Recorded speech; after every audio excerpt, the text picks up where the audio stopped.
नमस्कार। Virsa news 24x7 का हर दर्शकों को सादर प्रणाम, जोहार, सलाम। दर्शक, भारत और बांग्लादेश के बीच गंगा नदी के पानी का मुद्दा एक बार फिर दोनों देशों के रिश्तों का केंद्र में आ गया है। जी हाँ, 1996 में हुई गंगा जल संधि की मियाद दिसंबर 2026 में ख़त्म होने वाली है और इस समझौते का रिन्यूअल से पहले बांग्लादेश ने नए संधि को लेकर अपना रुख सख्त कर दिया है। जी हाँ, इस विषय में बांग्लादेश ने कहा है कि वो नए संधि में एक ऐसी गारंटी क्लोज की मांग करेगा। गारंटी क्लोज का अर्थ है कि सूखे के मौसम में भी बांग्लादेश को पानी की सप्लाई होती रहे। इस मुद्दे पर जरूरत पड़ने पर ढाका अंतर्राष्ट्रीय मंच का रुख करने के लिए भी तैयार है।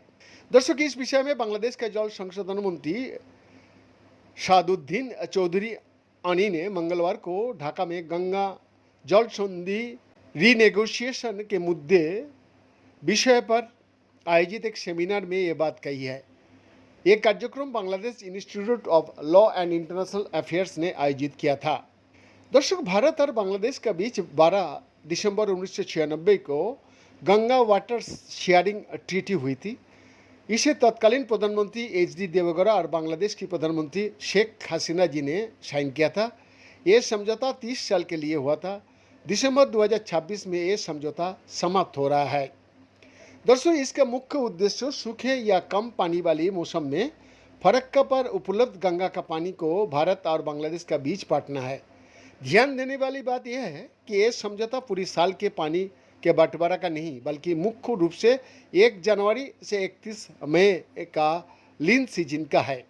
इस समझौते को पूरी तरह समझने के लिए गंगा की धारा को समझना जरूरी है। गंगा उत्तराखंड से निकलकर उत्तर प्रदेश, बिहार और पश्चिम बंगाल से गुजरती है। पश्चिम बंगाल में फरक्का बैरेज के बाद गंगा की धारा 2 प्रमुख हिस्सों में बढ़ती है। एक धारा भागीरथी हुगली के नाम से दक्षिण की ओर जाती है और कलकत्ता होते हुए बंगाल खाड़ी में मिलती है। दूसरी धारा पूर्व की ओर जाती है और बांग्लादेश में प्रवेश करती है। बांग्लादेश में इस धारा को पद्दा कहा जाता है, यानी बांग्लादेश में गंगा नदी पद्दा का नाम से जानी जाती है। 1996 में हुए गंगा वाटर शेयरिंग ट्रीटी की अवधि दिसंबर में ख़त्म होने वाली है। बांग्लादेश इस विषय में चाहता है कि नए संधि में उसे पानी की अधिक भरोसेमंद व्यवस्था मिले। उसका तर्क है कि मौजूदा समझौते में जिस समय की हाइड्रोलॉजिकल आंकड़े और परिस्थितियों के आधार में बनाया गया था, वो आज की स्थिति से काफ़ी अलग था। जलवायु परिवर्तन, अनियमित बारिश और सूखे के कारण नदी के प्रवाह में अनिश्चितता बढ़ी है।